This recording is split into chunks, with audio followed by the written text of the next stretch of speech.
शिवसेनेच्या यादीत यावर्षी अनपेक्षित बदल पाहायला मिळण्याची शक्यता। अकार्यक्षम वाचाळवीरांना नारळ दिला जाण्याची शक्यता। मंत्रिपदासाठी लॉबिंग सुरू।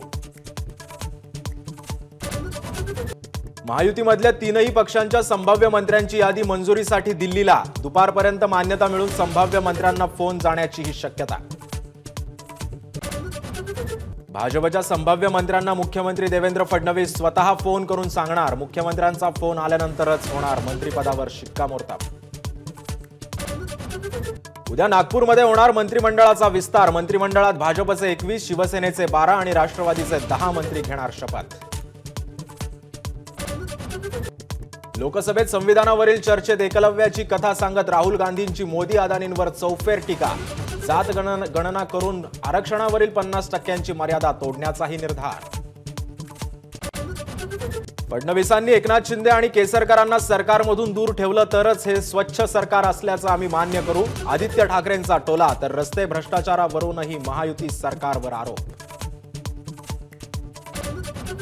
अमरावतीमध्ये सलग 3 दिवस एनआयएच्या पथकाचा तळ। छायानगरच्या संशयित तरुणाची आज तिसऱ्या दिवशीही पुन्हा होणार चौकशी।